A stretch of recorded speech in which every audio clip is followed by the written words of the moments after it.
स्वागत है आपका हमारे सन्नी कंप्यूटर में। आज से जो हमारा है टेस्ट सीरीज स्टार्ट होगा, ठीक है। आज से हम लोग विभिन्न टेस्ट सीरीज देखेंगे। 18 टेस्ट सीरीज का मिनिमम हमारा ये सीरीज रहेगा, ठीक है। ये जो सीरीज चलेगा टेस्ट सीरीज का, जिसको आप लोग प्रैक्टिस सेट भी बोल सकते हैं, वो हमारा कंटिन्यू अभी 18 टेस्ट सीरीज चलेगा, ठीक है, बैक टू बैक। तो ये सभी जो भी टेस्ट सीरीज है वो कंप्यूटर से रिलेटेड है, ठीक है। कंप्यूटर के चैप्टर से रिलेटेड है, उनके टॉपिक से रिलेटेड है, और किस तरह के प्रश्न आप लोग के एग्जाम में पूछे जाएंगे उन प्रश्नों को हम लोग यहाँ पे ऑपरेशन करके समझेंगे, जो किस तरह के प्रश्न एग्जाम में पूछे जाते हैं। चाहे वो आप कंप्यूटर पर आधारित किसी भी तरह के एग्जाम की तैयारी कर रहे हैं, तो आपके लिए यह वीडियो और ये सारे प्रश्न काफ़ी महत्वपूर्ण होने वाले हैं, ठीक है। तो चलिए बिना देरी किए हुए शुरू करते हैं हम अपने आज के इस क्लास को, ठीक है। आज का जो हमारा सबसे पहला प्रश्न है वह है कंप्यूटर में भेजे जाने वाले डाटा को कहते हैं, ठीक है। तो कंप्यूटर में भेजे जाने वाले डाटा को क्या कहते हैं?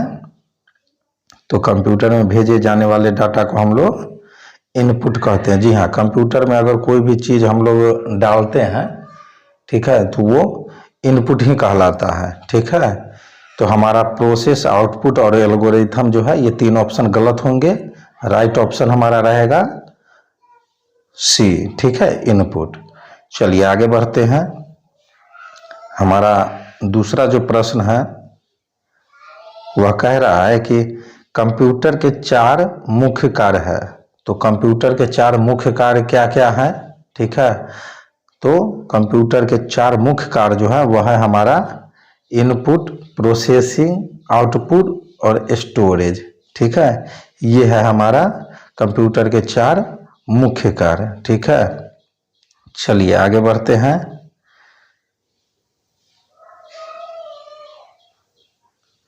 तीसरा हमारा जो प्रश्न है वह कह रहा है कि डैश कंप्यूटर द्वारा प्रोड्यूस किया गया परिणाम है, ठीक है। तो आउटपुट जो है वह कंप्यूटर द्वारा प्रोड्यूस किया गया परिणाम होता है। जी हाँ, जो भी आउटपुट हमारा निकलता है वो कंप्यूटर के द्वारा ही प्रोड्यूस किया जाता है, ठीक है। बाकी सारे ऑप्शन जो हैं वो गलत है। चलिए आगे बढ़ते हैं। कंप्यूटर निम्नलिखित में से कौन सा कार्य नहीं कर सकता, ठीक है। तो काफ़ी महत्वपूर्ण प्रश्न है ये इस तरह के प्रश्न पूछा भी जाता है एग्जाम में, जो कौन सा कार्य कंप्यूटर नहीं कर सकता है। तो बहुत लोग कंफ्यूज हो जाते हैं, ठीक है। तो हमारा यहाँ 5 ऑप्शन दिया गया है: processing, controlling, understanding, inputting, outputting, ठीक है। तो इसमें हमारा ऑप्शन सी जो है अंडरस्टैंडिंग, वो हमारा राइट आंसर है। अंडरस्टैंडिंग का काम जो है, समझने का काम, सोचने का काम जो है, वो हमारा कंप्यूटर नहीं कर सकता है, ठीक है। चलिए आगे बढ़ते हैं। हमारा 5वां प्रश्न कह रहा है कि किसी बाहरी स्रोत से आती है और कंप्यूटर सॉफ्टवेयर में फीड की जाती है, उस सूचना को डैश कहते हैं, ठीक है। तो उस सूचना को हम लोग जो है इनपुट कहते हैं, ठीक है। प्रश्न एक बार और फिर से समझ लीजिएगा, काफ़ी महत्वपूर्ण प्रश्न है यह। जो किसी बाहरी स्रोत से आती है और कंप्यूटर सॉफ्टवेयर में फीड की जाती है, ठीक है। तो जो भी बाहरी स्रोत से कंप्यूटर में आएगा वो हमारा इनपुट ही रहता है, ठीक है। तो हमारा राइट आंसर ऑप्शन बी हो जाएगा, इनपुट, ठीक है। चलिए आगे बढ़ते हैं। तो हमारा अगला प्रश्न है, सूचना तैयार करने के लिए डाटा का प्रयोग जो है कहलाता है। तो सूचना तैयार करने के लिए डाटा का प्रयोग क्या कहलाता है? तो हमारा जो है और 5 ऑप्शन दिया गया है। ऑप्शन ए है फीडबैक, ऑप्शन बी है प्रोग्रामिंग, ऑप्शन सी है प्रोसेसिंग, ऑप्शन डी है एनालिटिक्स, ठीक है, ऑप्शन डी है इनमें से कोई नहीं। तो हमारा राइट आंसर जो है वह ऑप्शन सी हो जाएगा, प्रोसेसिंग, ठीक है। सूचना तैयार करने के लिए डाटा का प्रयोग जो है वह प्रोसेसिंग कहलाता है। चलिए आगे बढ़ते हैं हम लोग 7वें नंबर प्रश्न की ओर। 7वां नंबर प्रश्न हमारा कह रहा है कि आउटपुट है, तो आउटपुट क्या है? तो हमारा ऑप्शन बी जो है वो राइट आंसर हो जाएगा। आउटपुट जो है वह जो प्रोसेसर यूजर को प्रदान की जाती है आउटपुट कहलाता है। ठीक है,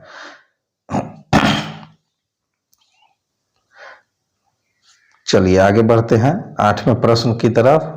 काफी महत्वपूर्ण प्रश्न है ये सारे आप लोग के एग्जाम के दृष्टिकोण से। चलिए हमारा 8वां प्रश्न कह रहा है कि निम्न में से कौन सी कंप्यूटर की विशेषता है? तो यहाँ हमारा 4 ऑप्शन दिया गया है, तीव्र गति, त्रुटि रहित कार्य, गोपनीयता और डी में दिया गया है ये सभी। ठीक है, तो जी हाँ, यहाँ समझने वाली बात है दोस्तों कि कंप्यूटर की विशेषता जो है वो यह तीनों है। ठीक है, कंप्यूटर जो है वह तीव्र गति से कार्य भी करता है, त्रुटि रहित भी कार्य करता है, उसमें गलती होने का संभावना जो है नगण्य रहता है, और यह गोपनीयता भी बना के रखता है। अगर इसको पासवर्ड से लॉक कर दिया जाए तो फिर इसको खोलना बड़ा मुश्किल हो जाता है, फिर जो यूजर इसको पासवर्ड दिया है वही खोल सकता है। ठीक है, तो इसलिए कंप्यूटर की यह जो है विशेषता होती है यह तीनों, इसलिए हमारा ऑप्शन डी जो है वो राइट आंसर हो जाएगा। चलिए आगे बढ़ते हैं 9वें प्रश्न की तरफ। तो हमारा 9वां प्रश्न कह रहा है कि कंप्यूटर में डाटा किसे कहा जाता है? ठीक है, 4 ऑप्शन दिए गए हैं, संख्या को, दूसरा चिन्ह को, तीसरा है दी गई सूचनाओं को, और डी है चिन्ह व संख्यात्मक सूचना को। तो कंप्यूटर में डाटा किसे कहा जाता है? तो चिन्ह व सूचनात्मक संख्यात्मक सूचना को। ठीक है, काफी महत्वपूर्ण प्रश्न है, इसको आप लोग अच्छे से समझेंगे। जो कंप्यूटर में डाटा किसे कहा जाता है? तो चिन्ह व संख्यात्मक सूचना को हम लोग डाटा कहते हैं। ठीक है, संख्या को भी हम लोग डाटा कहते हैं, चिन्ह को भी कहते हैं। ठीक है, लेकिन ऑप्शन डी में हमारा दोनों को एक साथ रखा है। ठीक है, तो ऑप्शन डी ही हमारा सही होगा। ऑप्शन ए भी सही है, ऑप्शन बी भी सही है, पहले समझिएगा। ठीक है, लेकिन ऑप्शन डी में क्या किया है, ए और बी दोनों को ऐड कर दिया है, तो हमारा ऑप्शन डी जो है वो राइट आंसर होगा। ठीक है, चिन्ह व संख्यात्मक सूचना को हम लोग डाटा कहते हैं। ठीक है, चलिए हम लोग 10वें प्रश्न की ओर बढ़ते हैं। हमारा 10वां प्रश्न कह रहा है कि डैश जो है कच्चे तथ्य यानी रॉ फैक्ट्स बताया है, जबकि डैश से डाटा अर्धपूर्ण बन जाता है। ठीक है, तो हमारा ऑप्शन बी जो है वह राइट आंसर हो जाएगा, डाटा सूचना। ठीक है, प्रश्न एक बार फिर से समझिएगा, जो डाटा कच्चे तथ्य, ठीक है, ये जो हमारा खाली डैश है यहाँ पे डाटा फिल होगा, तो डाटा जो है कच्चे तथ्य यानी रॉ फैक्ट बताया है, जबकि सूचना से डाटा अर्थपूर्ण बन जाता है। ठीक है, जैसे ही सूचना किसी डाटा में आता है उसका क्लियर पता चल जाता है। ठीक है, चलिए आगे बढ़ते हैं। हमारा प्रश्न संख्या 11 कह रहा है कि कंप्यूटर चलाने के लिए उपयोग किया जाने वाला डाटा या सूचना कहलाती है। ठीक है, प्रश्न एक बार फिर से सुन लीजिएगा, कंप्यूटर चलाने के लिए उपयोग किया जाने वाला डाटा या सूचना जो है कहलाती है। तो क्या कहलाती है? यहाँ 5 ऑप्शन दिए गए हैं हमारा दोस्तों। ठीक है, ऑप्शन ए है हार्डवेयर, ऑप्शन बी है peripheral device peripheral, option C है सीपीयू, ऑप्शन डी है ये सभी, ऑप्शन ई है इनमें से कोई नहीं। ठीक है, तो हमारा ऑप्शन ई जो है वो राइट आंसर है। ठीक है, इनमें से कोई नहीं, और आप लोग हमें कमेंट करके बताएंगे जो क्वेश्चन नंबर 11 का राइट आंसर क्या होगा। ठीक है, प्रश्न एक बार फिर से सुन लीजिए। प्रश्न संख्या 11 जो है हमारा वह कह रहा है कि कंप्यूटर चलाने के लिए उपयोग किया जाने वाला डाटा या सूचना कहलाती है। तो क्या कहलाती है आप लोग हमें कमेंट करके बताएंगे। ठीक है, चलिए आगे बढ़ते हैं हम लोग। हर टेस्ट सीरीज से या प्रैक्टिस सेट से कुछ प्रश्न हम आप लोगों को देंगे, जिसका आप लोग को आंसर कमेंट करना होगा। ठीक है, ताकि आप लोग का भी प्रैक्टिस बनते रहे और दिक्कत न हो। ठीक है, चलिए, क्योंकि अगर सिर्फ हम ही पढ़ाएंगे आप लोग मेहनत नहीं करेंगे तो फिर तैयारी अच्छे से नहीं हो पाएगा। ठीक है, इसलिए कुछ प्रश्नों को हम वीडियो के दौरान ही आप लोगों को बनाने के लिए देंगे, और आप लोग उसको मैसेज करेंगे, ठीक है, जो उसका राइट आंसर क्या होगा।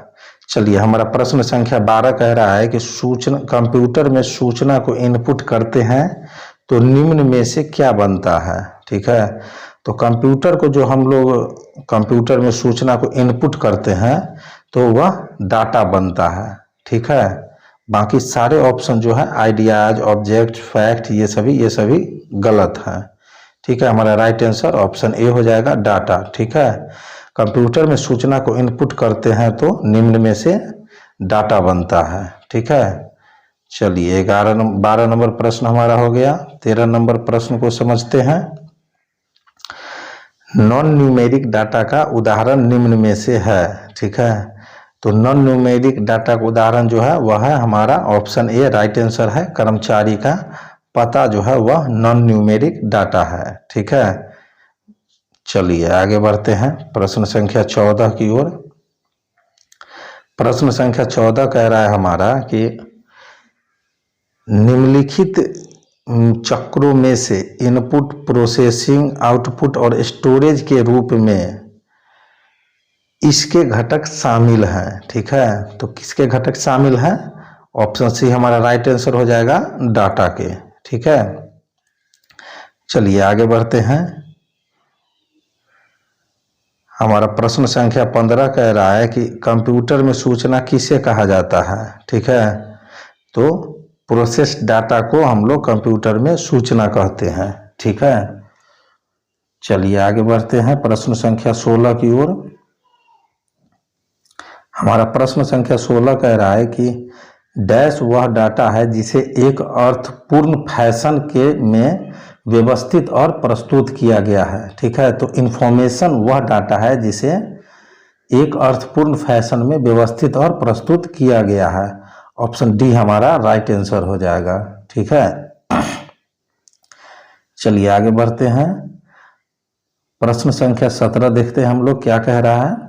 प्रश्न संख्या 17 हमारा कह रहा है कि डाटा को प्रोसेस करने के लिए आवश्यक चरणों और कार्यों जैसा कि प्रश्नों के जवाब या किसी आइकन पर क्लिक करना कहा जाता है। तो वह जो है हमारा ऑप्शन ए जो है इंस्ट्रक्शन, वो राइट आंसर हो जाएगा, इंस्ट्रक्शन कहा जाता है। ठीक है, चलिए आगे बढ़ते हैं। प्रश्न संख्या हम लोग 18 देखते हैं अब, जो क्या कह रहा है हमारा प्रश्न संख्या 18। तो प्रश्न संख्या 18 कह रहा है कि प्रथम गणना करने वाला यंत्र है। ठीक है, तो यहाँ 4 ऑप्शन दिए गए हैं, डिफरेंस इंजन, पास्कल, कैलकुलेटर और अबेकस। ठीक है, तो हमारा ऑप्शन डी जो है वो राइट आंसर हो जाएगा। प्रथम गणना करने वाला यंत्र जो है वह है अबेकस। ठीक है, चलिए आगे बढ़ते हैं प्रश्न संख्या 19 की ओर। हमारा प्रश्न संख्या 19 कह रहा है कि अबेकस का आविष्कार किस देश में हुआ। ठीक है, तो हमारा ऑप्शन ए है भारत, ऑप्शन बी है चीन, ऑप्शन सी है अमेरिका, ऑप्शन डी है यूनान। तो ऑप्शन बी जो है वो हमारा राइट आंसर हो जाएगा, चीन। ठीक है, अबेकस का आविष्कार जो है वह चीन देश में हुआ था। ठीक है, चलिए आगे बढ़ते हैं प्रश्न संख्या 20 की तरफ। चलिए, प्रश्न संख्या 20 कह रहा है कि पहली मैकेनिकल एडिंग मशीन जिसमें जोड़ था। ठीक है, हमारा 4 ऑप्शन दिया गया है। पहला है पास्कलाइन, दूसरा है जैकार्ड, तीसरा है ओवरटीड, चौथा है हमारा ऑप्शन डी जो वह है टू स्लाइड। ठीक है, तो पहली मैकेनिकल एडिंग मशीन जिसमें जोड़ था उसको हम लोग पास्कलाइन कहते हैं। ठीक है, ये काफ़ी महत्वपूर्ण प्रश्न है। इस तरह के प्रश्न आप लोग के एग्जाम में पूछे ही जाएंगे। ठीक है, तो आप लोग अच्छे से इन सारे प्रश्नों को समझेंगे। ठीक है, चलिए आगे बढ़ते हैं। हमारा प्रश्न संख्या 21 कह रहा है कि उस फ्रांसीसी का क्या नाम था जिसने वस्त्र बनाने वाली मशीन के डिजाइन से पंच कार्ड मशीन बनाई। ठीक है, प्रश्न एक बार फिर से सुन लीजिएगा। उस फ्रांसीसी का क्या नाम था जिसने वस्त्र बनाने वाले मशीन के डिजाइन से पंच कार्ड मशीन बनाई। तो उस फ्रांसीसी का नाम था जोसेफ जैकार्ड। ठीक है, जोसेफ जैकार्ड ने बनाया था। ठीक है, चलिए आगे बढ़ते हैं हम लोग प्रश्न संख्या 22 की ओर। हमारा प्रश्न संख्या 22 कह रहा है कि चार्ल्स बेबेज द्वारा निर्मित एनालिटिकल इंजन है। ठीक है, तो 3 ऑप्शन दिए गए हैं, इलेक्ट्रॉनिक, दूसरा है इलेक्ट्रिकल और तीसरा है मैकेनिकल। तो ऑप्शन सी जो है हमारा वो राइट आंसर हो जाएगा।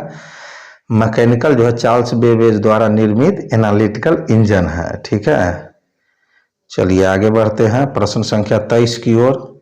हमारा प्रश्न संख्या 23 कह रहा है कि किसने पहला यांत्रिक कंप्यूटर बनाया जो भविष्य के कंप्यूटर के लिए प्रतिकृति सिद्ध हुआ। ठीक है, तो हमारा ऑप्शन डी जो है चार्ल्स बेबेज वो राइट आंसर हो जाएगा। ठीक है, चार्ल्स बेबेज ने यांत्रिक कंप्यूटर बनाया जो भविष्य के कंप्यूटर के लिए प्रतिकृति सिद्ध हुआ। ठीक है, चलिए हम लोग प्रश्न संख्या 24 देखते हैं। प्रश्न संख्या 24 क्या कह रहा है कि इनियक का पूरा नाम है। ठीक है, तो इनियक का पूरा नाम क्या है, हमारा 4 ऑप्शन दिया गया है। ठीक है, 4 ऑप्शन हमारा दिए गए हैं जो इनियक का पूरा नाम क्या है। तो हमारा राइट आंसर जो है वह है ऑप्शन ए होगा, electronic numerical integrator and calculator. ठीक है, इनियक का फुल फॉर्म ये होता है पूरा नाम। ठीक है, बाकी ये तीनों ऑप्शन हमारे रॉन्ग ऑप्शन है। ठीक है, चलिए आगे बढ़ते हैं प्रश्न संख्या हम लोग अपना 25 के तरफ। तो प्रश्न संख्या 25 कह रहा है कि एडसेक, ठीक है, यानी जिसको हम लोग इंग्लिश में EDSAC भी बोलते हैं, का आविष्कार किसने किया था। तो एडसेक का आविष्कार जो है वह जॉन वॉन न्यूमैन ने किया था। ठीक है, चलिए आगे बढ़ते हैं प्रश्न संख्या 26 की तरफ। प्रश्न संख्या 26 हमारा कह रहा है कि सर्वप्रथम इलेक्ट्रॉनिक कंप्यूटर यानी ENIAC किसने डिजाइन किया था। ठीक है, तो सर्वप्रथम इलेक्ट्रॉनिक कंप्यूटर ENIAC जो है वह जे प्रेस्पर एकर्ट और जॉन मॉचली ने किया था। ठीक है, हमारा ऑप्शन सी जो है वो राइट आंसर हो जाएगा। चलिए हम लोग अपने प्रश्न संख्या 27 की ओर बढ़ते हैं। प्रश्न संख्या 27 कह रहा है कि प्रथम पीढ़ी के कंप्यूटर्स में डैश का उपयोग करके प्रोग्रामिंग की जाती थी। तो प्रथम पीढ़ी के कंप्यूटर में मशीन लैंग्वेज का उपयोग करके प्रोग्रामिंग की जाती थी। ठीक है, ऑप्शन बी जो है हमारा वो राइट आंसर हो जाएगा। ठीक है, चलिए आगे बढ़ते हैं प्रश्न संख्या 28 की ओर। प्रश्न संख्या 28 हमारा कह रहा है कि कंप्यूटर की पहली पीढ़ी में कौन सी डिवाइस का प्रयोग होती थी। ठीक है, कंप्यूटर की पहली पीढ़ी में जो है वह कौन सा डिवाइस का प्रयोग होता था। ठीक है, 4 ऑप्शन दिए गए हैं जिसमें से हमारा जो राइट आंसर है, ठीक है, वह होगा हमारा वैक्यूम ट्यूब। ठीक है, तो ऑप्शन डी जो है हमारा वो राइट आंसर हो जाएगा। कंप्यूटर की पहली पीढ़ी में जो है वह वैक्यूम ट्यूब डिवाइस का प्रयोग किया जाता है। चलिए आगे बढ़ते हैं प्रश्न संख्या 29 हमारा कह रहा है कि तृतीय पीढ़ी के कंप्यूटरों में प्रयोग होने वाली भाषा है। ठीक है, तो तृतीय पीढ़ी के कंप्यूटरों में प्रयोग होने वाली भाषा जो है वह है हमारा इंटीग्रेटेड चिप्स। ठीक है, तो ऑप्शन सी जो है हमारा राइट आंसर हो जाएगा। जो तृतीय पीढ़ी के कंप्यूटरों में जो भाषा प्रयोग किया जाता था वह भाषा था इंटीग्रेटेड चिप्स। ठीक है, चलिए प्रश्न संख्या 30 की ओर बढ़ते हैं। प्रश्न संख्या हमारा 30 कह रहा है कि तृतीय पीढ़ी के कंप्यूटरों में प्रयोग होने वाली भाषा है। तो तृतीय पीढ़ी के कंप्यूटरों में प्रयोग होने वाली भाषा जो है वह हमारा कोबोल भाषा है। ठीक है, ऑप्शन बी जो है हमारा वो राइट आंसर हो जाएगा। चलिए प्रश्न संख्या 31 की तरफ बढ़ते हैं। प्रश्न संख्या 31 कह रहा है कि स्विचों के हजारों डैश से चिप्स बनती है। ठीक है, तो स्विचों के हजारों ट्रांजिस्टर, यानी ऑप्शन सी हमारा राइट आंसर हो जाएगा। ठीक है, ट्रांजिस्टर से चिप्स बनती है। ठीक है, चलिए 32 नंबर प्रश्न देखते हैं क्या कह रहा है। तो आईसी बना है ठीक है, काफ़ी महत्वपूर्ण प्रश्न है। आईसी का फुल फॉर्म होता है इंटीग्रेटेड सर्किट। तो आईसी जो है वह बना होता है ट्रांजिस्टर से, ठीक है। तो ऑप्शन ए जो है हमारा वो राइट आंसर हो जाएगा। आईसी किस चीज़ से बना होता है? ट्रांजिस्टर से। चलिए आगे बढ़ते हैं।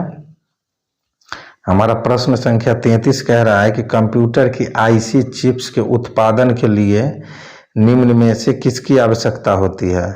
तो कंप्यूटर की आईसी चिप्स के उत्पादन के लिए जो है वह सिलिकॉन की आवश्यकता, ठीक है, होती है। तो ऑप्शन डी जो है हमारा वो राइट आंसर हो जाएगा। चलिए आगे बढ़ते हैं। हमारा प्रश्न संख्या 34 कह रहा है कि इंटीग्रेटेड सर्किट चिप का विकास किसने किया है? तो इंटीग्रेटेड सर्किट चिप का विकास जो है जेएस किल्बी ने किया है, ठीक है। ऑप्शन सी हमारा राइट आंसर हो जाएगा। जो इंटीग्रेटेड सर्किट चिप का विकास किसने किया? जेएस किल्बी ने, ठीक है। चलिए आगे बढ़ते हैं। प्रश्न संख्या 35 हमारा कह रहा है कि इलेक्ट्रॉनिक्स में आईसी का पूर्ण रूप है। तो इलेक्ट्रॉनिक्स में आईसी का पूर्ण रूप है इंटीग्रेटेड सर्किट, ठीक है। ऑप्शन सी हमारा राइट आंसर हो जाएगा, इंटीग्रेटेड सर्किट। चलिए आगे बढ़ते हैं। प्रश्न संख्या 36 कह रहा है कि इंटीग्रेटेड चिप्स या आईसी का उपयोग कंप्यूटर के किस पीढ़ी में शुरू किया गया, ठीक है।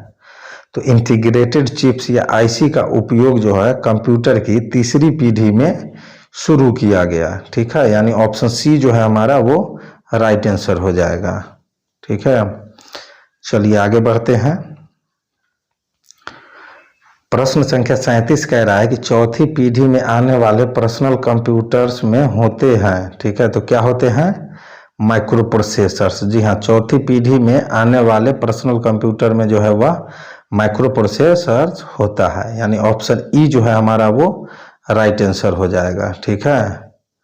चलिए प्रश्न संख्या हमारा 38 कह रहा है कि माइक्रो कंप्यूटर की शुरुआत किस पीढ़ी से हुई, ठीक है। काफ़ी महत्वपूर्ण प्रश्न है। जो माइक्रो कंप्यूटर की शुरुआत किस पीढ़ी से हुई है? तो माइक्रो कंप्यूटर की शुरुआत जो है वह चतुर्थ पीढ़ी से हुई है, ठीक है। ऑप्शन डी जो हमारा है वह राइट आंसर हो जाएगा। ये सारे प्रश्न आप लोग को थ्योरी में पढ़ाए जा चुके हैं इस तरह के, ठीक है। तो आप लोग को दिक्कत नहीं होने चाहिए। अगर आप लोगों ने हमारा थ्योरी का वीडियो नहीं देखा है तो अभी जाके हमारे चैनल पे, इसी चैनल पे प्लेलिस्ट में जाएं, वहां से थ्योरी के सारे चैनल को देख लें, टॉपिक को, ठीक है। चलिए आगे बढ़ते हैं। हमारा 39वां प्रश्न जो है वह कह रहा है कि पांचवी पीढ़ी के कंप्यूटर की विशेषता है। तो पांचवी पीढ़ी के कंप्यूटर की क्या विशेषता है? तो वह कृत्रिम बुद्धि वाला होता है, यानी एआई, जिसको हम लोग आर्टिफिशियल इंटेलिजेंस भी कहते हैं, ठीक है। चलिए प्रश्न संख्या हमारा 40 कह रहा है कि डैश आधुनिक कंप्यूटर के जनक है, ठीक है। तो एलन ट्यूरिंग जो है वह आधुनिक कंप्यूटर के जनक है, ठीक है। काफी महत्वपूर्ण प्रश्न है दोस्त, इस तरह के प्रश्न पूछे भी जाते हैं। एलन ट्यूरिंग के बारे में आप लोग को जानना बहुत जरूरी है, क्योंकि वही हमारे आधुनिक कंप्यूटर के जनक हैं, ठीक है। चलिए आगे बढ़ते हैं। हमारा प्रश्न संख्या 41 कह रहा है कि कंप्यूटर की बुनियादी संरचना का विकास डैश ने किया था। तो कंप्यूटर की बुनियादी संरचना का विकास जो है जॉन वॉन न्यूमैन ने किया था, ठीक है। चलिए आगे बढ़ते हैं। प्रश्न संख्या हमारा 42 कह रहा है कि भारत में निर्मित प्रथम कंप्यूटर का नाम है।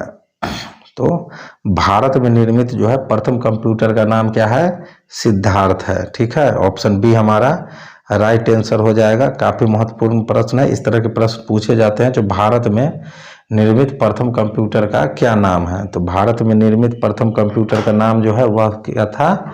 सिद्धार्थ है, ठीक है। तो ऑप्शन बी जो है हमारा वो राइट आंसर हो जाएगा, ठीक है। चलिए आगे बढ़ते हैं हम अपने 43वां प्रश्न की ओर। हमारा 43वां प्रश्न कह रहा है कि पर्सनल कंप्यूटर किस श्रेणी के कंप्यूटर से संबंधित है। तो पर्सनल कंप्यूटर जो है वह माइक्रो कंप्यूटर की श्रेणी से संबंधित है। तो ऑप्शन डी हमारा राइट आंसर हो जाएगा। जो माइक्रो कंप्यूटर जो है वह पर्सनल कंप्यूटर से संबंधित है। ठीक है, चलिए 44वां प्रश्न की ओर बढ़ते हैं। हमारा 44वां प्रश्न कह रहा है कि एक पर्सनल कंप्यूटर को डैश की सभी कंप्यूटिंग जरूरतों को पूरा करने के लिए डिजाइन किया गया है। ठीक है, तो एक पर्सनल कंप्यूटर को किसी व्यक्ति की सभी कंप्यूटिंग जरूरतों को पूरा करने के लिए डिजाइन किया गया है। ठीक है, तो ऑप्शन ए जो है हमारा वो राइट आंसर हो जाएगा। चलिए आगे बढ़ते हैं। प्रश्न संख्या हमारा 45 कह रहा है कि निम्न में से कौन सा एक छोटा माइक्रो प्रोसेसर आधारित कंप्यूटर है जो एक समय में एक व्यक्ति द्वारा प्रयोग में लाया जाता है। ठीक है, तो उस कंप्यूटर को हम लोग पर्सनल कंप्यूटर बोलते हैं। ठीक है, जो एक समय में एक व्यक्ति के प्रयोग द्वारा चलता है। तो ऑप्शन डी हमारा राइट आंसर हो जाएगा, पर्सनल कंप्यूटर। चलिए हमारा अगला प्रश्न जो है प्रश्न संख्या 46, वह कह रहा है कि माइक्रो कंप्यूटर को डैश भी कहते हैं। तो माइक्रो कंप्यूटर को जो है हम लोग कंप्यूटर ऑन ए चिप भी कहते हैं। ठीक है, ऑप्शन बी हमारा राइट आंसर हो जाएगा। हमारा अगला जो प्रश्न है वह है हमारा प्रश्न संख्या 47। ऐसे कंप्यूटर जो पोर्टेबल होते हैं और यात्रा करने वाले प्रयोक्ताओं के लिए सुविधाजनक होते हैं उसको हम लोग लैपटॉप कहते हैं। ठीक है, यानी ऑप्शन बी जो हमारा है वह राइट आंसर हो जाएगा। ठीक है, चलिए आगे बढ़ते हैं प्रश्न संख्या 48 की तरफ। तो हमारा प्रश्न संख्या 48 कह रहा है कि निम्न में से किसे पोर्टेबल कंप्यूटर माना जाता है। ठीक है, काफी महत्वपूर्ण प्रश्न है, जो किसे पोर्टेबल कंप्यूटर जो है माना जाता है। तो पीडीए जो है हमारा, ठीक है, उसको हम लोग पोर्टेबल कंप्यूटर कहते हैं। ठीक है, ऑप्शन सी जो है हमारा वो राइट आंसर हो जाएगा। चलिए आगे बढ़ते हैं 49वें प्रश्न की ओर। तो हमारा 49वां प्रश्न कह रहा है कि कौन सा डिवाइस उपकरण हैंड हेल्ड ऑपरेटिंग प्रणाली का इस्तेमाल करता है। ठीक है, तो हमारा ऑप्शन ए जो है वो राइट आंसर हो जाएगा। पीडीए जो है उपकरण वह हैंड हेल्ड ऑपरेटिंग प्रणाली का इस्तेमाल करता है। ठीक है, चलिए 50वां प्रश्न को हम लोग समझते हैं क्या कह रहा है। तो हमारा प्रश्न संख्या 50 कह रहा है कि IBM PS2 कब विकसित हुआ था। ठीक है, तो IBM PS2 जो है वह हमारा वर्ष 1987 में विकसित हुआ था। ठीक है, यानी ऑप्शन बी जो है हमारा वो राइट आंसर हो जाएगा। चलिए आगे बढ़ते हैं। प्रश्न संख्या हमारा 51 कह रहा है कि निम्न में से किस प्रकार का कंप्यूटर डिजिटल घड़ी में पाया जाता है। तो डिजिटल घड़ी जो हमारा होता है उसमें हमारा एम्बेडेड कंप्यूटर जो है पाया जाता है। ऑप्शन बी जो है हमारा वो राइट आंसर हो जाएगा। ठीक है, प्रश्न संख्या 52 हमारा कह रहा है कि क्लाइंट सर्वर सिस्टम में किस प्रकार के कंप्यूटर क्लाइंट कंप्यूटर होते हैं। तो मिनी कंप्यूटर। ठीक है, ऑप्शन बी जो है हमारा वो राइट आंसर हो जाएगा। क्लाइंट सर्वर सिस्टम में जो है मिनी कंप्यूटर क्लाइंट कंप्यूटर होते हैं। ठीक है, चलिए हमारा प्रश्न संख्या 52 कह रहा है कि 53 सबसे पहला मिनी कंप्यूटर है। तो सबसे पहला जो मिनी कंप्यूटर है वह है हमारा PDP-8। ठीक है, यानी ऑप्शन ए जो है हमारा राइट आंसर हो जाएगा। सबसे पहला मिनी कंप्यूटर है PDP-8। ठीक है, चलिए आगे बढ़ते हैं। प्रश्न संख्या हमारा 54 कह रहा है कि निम्नलिखित में से कौन सा कंप्यूटर बड़ा तथा महंगा होता है वह हजारों यूजर्स के डाटा को एक साथ प्रोसेस किया जा सकता है। तो वह हमारा है मेन फ्रेम कंप्यूटर। ठीक है, ऑप्शन बी हमारा राइट आंसर हो जाएगा। जो मेन फ्रेम कंप्यूटर जो है वह कंप्यूटर बड़ा तथा महंगा होता है, वह हजारों यूजर्स के डाटा को एक साथ प्रोसेस करता है। ठीक है, चलिए 55वां नंबर प्रश्न को हम लोग देखते हैं। हमारा प्रश्न संख्या 55 कह रहा है कि विश्व के सबसे पहले सुपर कंप्यूटर का निर्माण हुआ था। तो विश्व के सबसे पहले सुपर कंप्यूटर का निर्माण जो है वह हमारा वर्ष 1976 में हुआ था। ठीक है, तो ऑप्शन बी जो है हमारा वो राइट आंसर हो जाएगा 1976 में। ठीक है, चलिए 56वां प्रश्न को हम लोग देखते हैं क्या कहता है। तो सुपर कंप्यूटर में हजारों माइक्रो प्रोसेसर होते हैं। ठीक है, ये हमारा ऑप्शन जो है सी वो राइट आंसर हो जाएगा। बाकी जो 4 ऑप्शन है वो गलत ऑप्शन है। ठीक है, सुपर कंप्यूटर में क्या होता है, हजारों माइक्रो प्रोसेसर होते हैं। ऑप्शन सी हमारा जो है वो राइट आंसर है। चलिए 57 नंबर प्रश्न हमारा कह रहा है कि निम्नलिखित में से कौन सा सबसे बड़ा, सबसे तेज और सबसे महंगा कंप्यूटर है। तो सुपर कंप्यूटर जो है वह हमारा सबसे बड़ा, सबसे तेज और सबसे जो है महंगा कंप्यूटर है। ठीक है, बाकी आपका laptop, notebook, PDA, personal computer ये सभी तेज भी है, लेकिन सस्ते भी हैं और सिंगल यूजर के लिए है। लेकिन हमारा जो है सुपर कंप्यूटर वह सबसे बड़ा होता है, सबसे तेज और सबसे महंगा भी होता है। ठीक है, चलिए हमारा प्रश्न संख्या जो 58 है वह कह रहा है कि मेन फ्रेम या सुपर कंप्यूटर को एक्सेस करने के लिए प्रयोक्ता प्रायः डैश का इस्तेमाल करते हैं। तो मेन फ्रेम या सुपर कंप्यूटर को एक्सेस करने के लिए प्रयोक्ता प्रायः जो है नोड का इस्तेमाल करते हैं। ठीक है, ऑप्शन बी जो है हमारा वो राइट आंसर हो जाएगा, नोड। ठीक है, चलिए आगे बढ़ते हैं। हमारा प्रश्न संख्या 59 जो है वह कह रहा है कि मौसम पूर्वानुमान में निम्नलिखित में से कौन सा कंप्यूटर उपयोग किया जाता है। तो मौसम पूर्वानुमान में जो है हमारा सुपर कंप्यूटर का उपयोग किया जाता है, यानी ऑप्शन ए जो है हमारा वो राइट आंसर हो गया। ठीक है, चलिए हमारा प्रश्न संख्या 60 कह रहा है कि भारत में विकसित परम सुपर कंप्यूटर का विकास किस संस्था ने किया था। तो भारत में विकसित परम सुपर कंप्यूटर का विकास जो है वह सीडैक संस्था ने किया था। ठीक है, यानी ऑप्शन डी जो है हमारा वो राइट आंसर हो जाएगा। प्रश्न संख्या हमारा 61 कह रहा है कि निम्न में से कौन सुमेलित नहीं है। ठीक है, तो हमारा जो है डिजिटल कंप्यूटर वह सुमेलित नहीं है। ठीक है, बाकी micro computer, mini computer, super computer, notebook computer ये सभी सुमेलित हैं। चलिए आगे बढ़ते हैं प्रश्न संख्या 62 की ओर। हमारा प्रश्न संख्या 62 कह रहा है कि वे कंप्यूटर जो भौतिक मात्राओं को मापकर उनके परिणाम अंकों में व्यक्त करते हैं कहलाते हैं। तो वह जो है हमारा एनालॉग कंप्यूटर कहलाता है। ठीक है, यानी ऑप्शन सी जो हमारा है वो राइट आंसर हो जाएगा।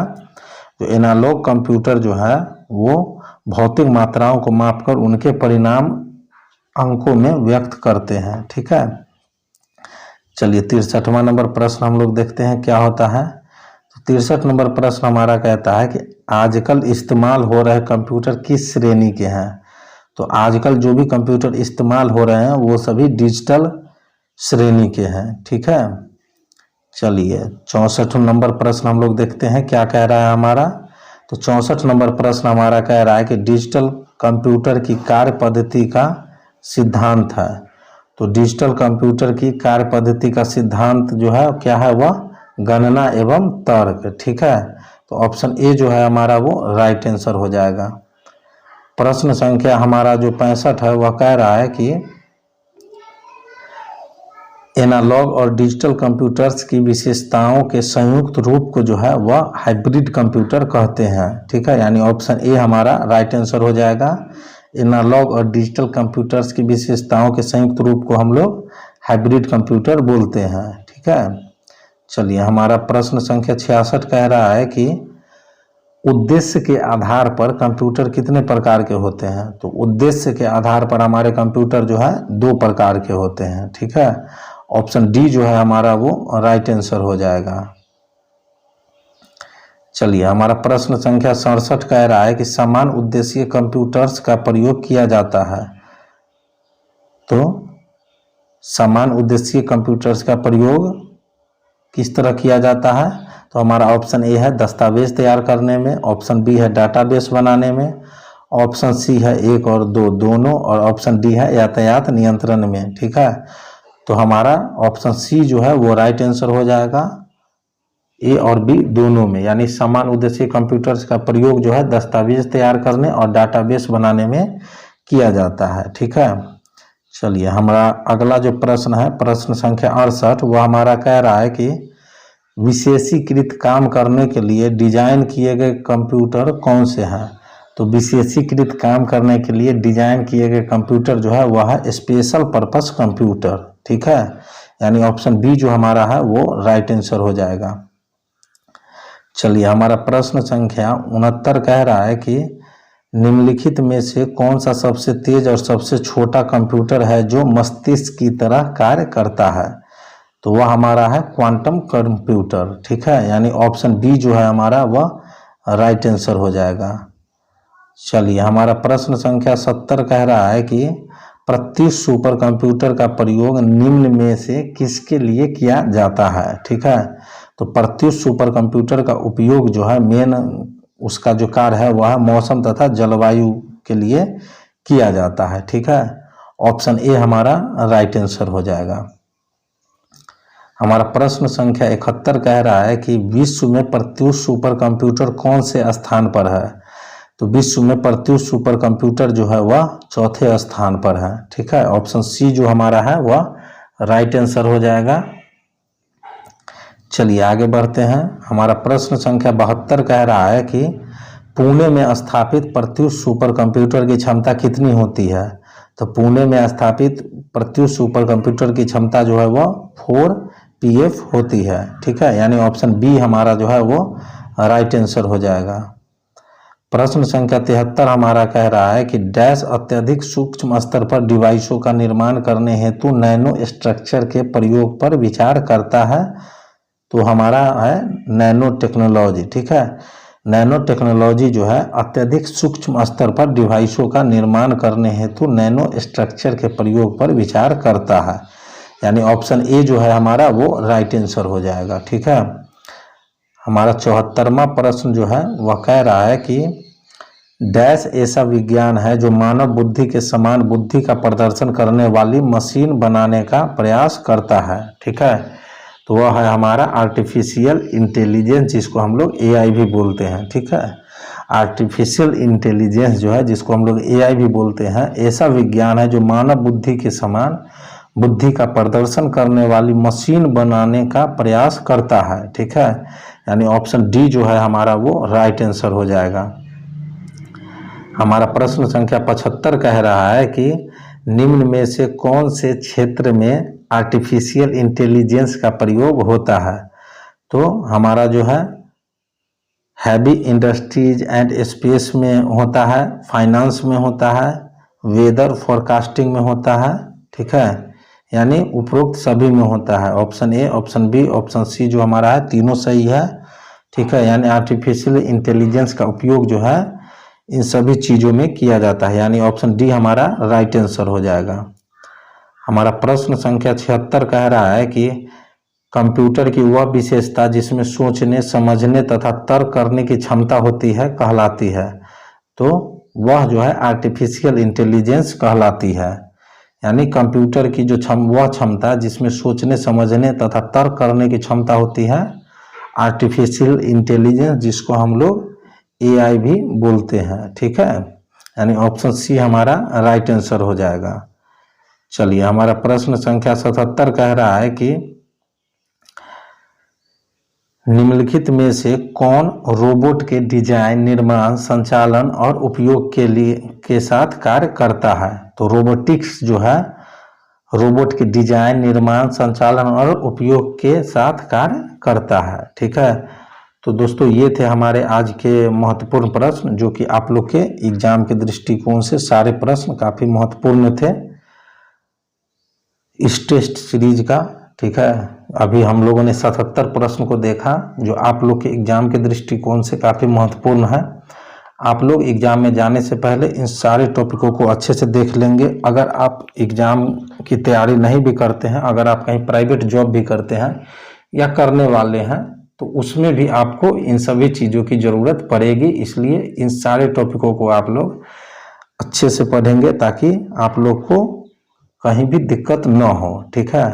तो मिलते हैं हम लोग अपने अगले वीडियो में नए टेस्ट सीरीज के साथ, नए प्रश्नों के साथ। तब तक के लिए जय हिंद, जय भारत।